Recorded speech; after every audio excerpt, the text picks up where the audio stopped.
Just so you know, कल शाम को भी एक वीडियो आई थी, मुझे पता नहीं देखी होगी, इसीलिए लिंक डिस्क्रिप्शन में रहेगा, और अगर नहीं देखी तो देख लो यार, थंबनेल इस तरह का दिखता है। तो यस, जो मैं चैंपियंस ऑफ द वर्ल्ड में हूँ 3DX चेतन, आज काफी कुछ है बात करने को। सबसे पहले can we just roast that मोटू गाय फ्रॉम हिटरो, जो कि एजे फ्रांसिस के नाम से जाना जाता है। आई थिंक TNA में आता है, रैप करा करता था, जो कि अपने आप को हनी सिंह बादशाह से कम नहीं समझता था।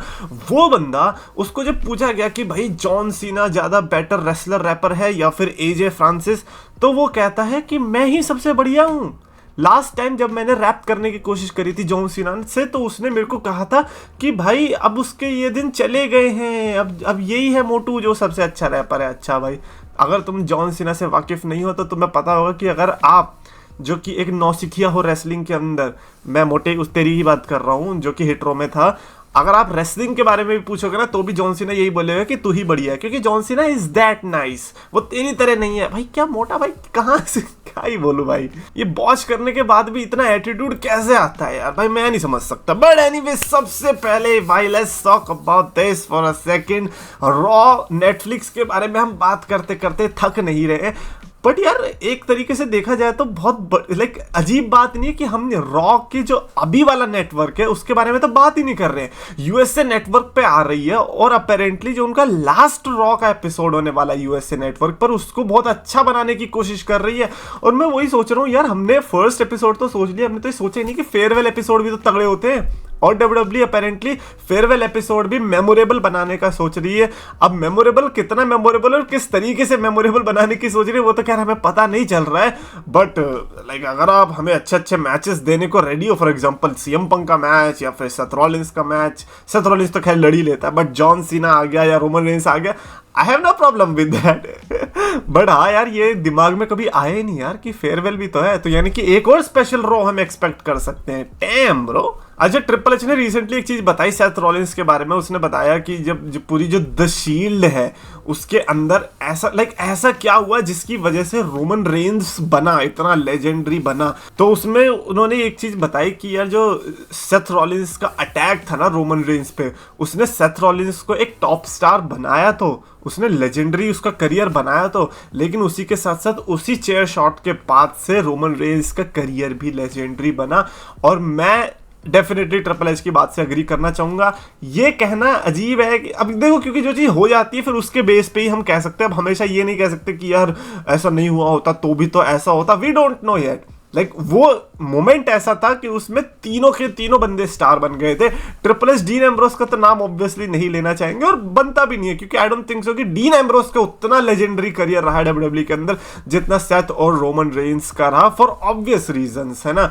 डीन एम्ब्रोस का मेरे को लगता है कि ज्यादा वर्ल्ड टाइटल वाला रेन तो ऑल एलीट रेसलिंग के अंदर ही आया, but Seth Rollins and Roman Reigns, man, दोनों ने अपना लेजेंडरी करियर ऑब्वियसली WWE के अंदर ही बनाया। और वो चेयर शॉट था जो कि आइकॉनिक मोमेंट मेरी तरफ से तो बिल्कुल है। काफी लोग ट्रिपल एच की बात से डिसएग्री भी कहेंगे भाई नहीं भाई, रोमन रेंस तो जब पैदा ही हुआ था ना तभी आइकॉनिक बन गया था भाई, इसका लेजेंडरी करियर तो वहीं से ही हो गया था। हाँ भाई, ब्लड लाइन की फैमिली में हुआ है तो ऑब्वियसली। बुकर टी कह रहा है कि भाई मैं सरप्राइज नहीं होऊंगा अगर सैटरडे नाइट मेन इवेंट के अंदर WWE ने सरप्राइजेस पुल कर दिए, जैसे कि केविन ओवेंस टाइटल जीत गया। अगर केविन ओवेंस टाइटल जीत गया ना बुकर टी, भाई मैं तेरे को अपना गुरु मान लूंगा। मैं कसम से कह रहा हूं, तेरा जो स्कूल खोल रखा है ना, मैं वहां पे जाके अपनी रेसलिंग ट्रेनिंग शुरू करूंगा, और जितनी तू फीस मांगेगा उतनी दूंगा, because I don't think so that is going to happen. However, मेरे को आइडिया बड़ा अच्छा लगा।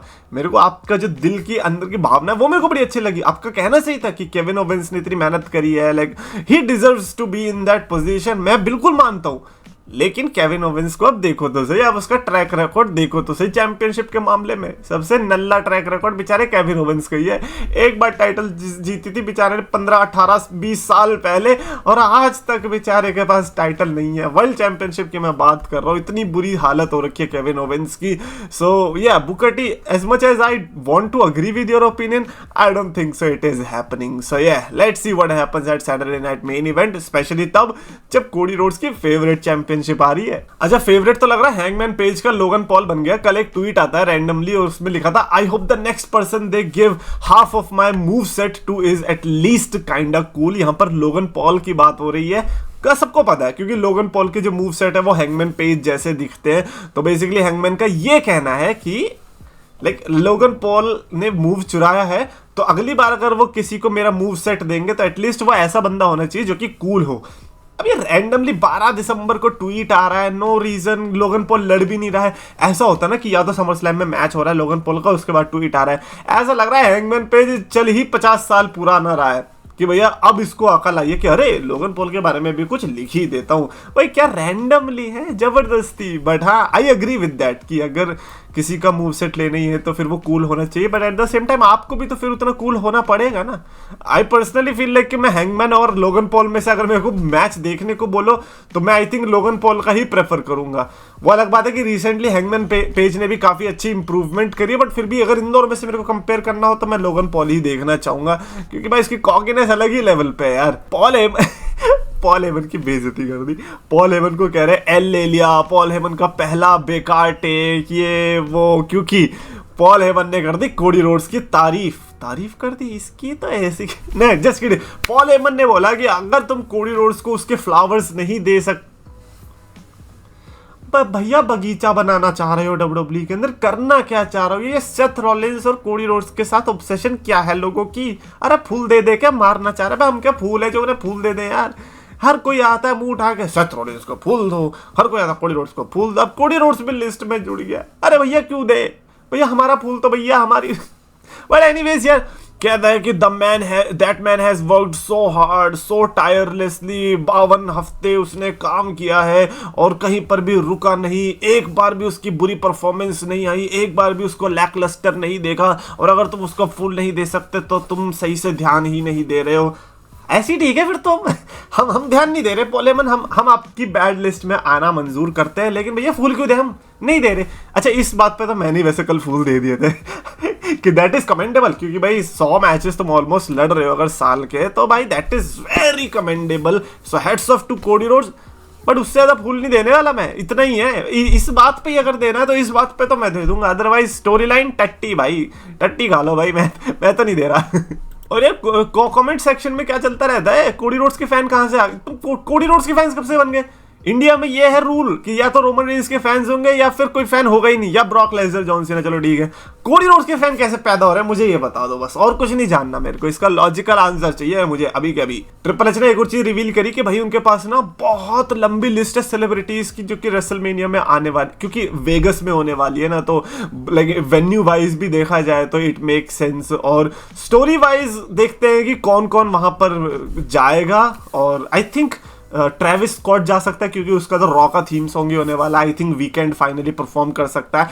आई डोंट नो यार एनीथिंग, बट सेलिब्रिटी की लिस्ट तो है, अपने पास रख लो उसको, तो अगर उसमें से नहीं भी आया तो कोई चलेगा। मैं कह रहा हूँ कि लिस्ट में ना सुपरस्टार सही से डाल देना, रॉक, सीना वगैरह सब डाल देना, क्योंकि तो ही रेसलमेनिया का मजा आएगा, वरना अगर गाने सुनने होते तो चाचा हम ग्रैमी चला लेते। उसके अलावा लोगन पॉल ने भाई पॉडकास्ट के दौरान ये बोला कि आई एम रिटायर्ड, मैं डैड बन चुका हूँ ब्रो। व्हाट भाई, इतना नहीं सीरियस होना था आपको हैंगमैन पेज की बात से, भाई कोई नहीं लेता सीरियस। सीएम पंक ने भी नहीं ली थी, सीएम पंक को भी गुस्सा आ गया तो उसने कहा चल निकल यहाँ से, ऐसी कंपनी में क्या काम करो जहाँ पे हैंगमैन पेज जैसे बंदे।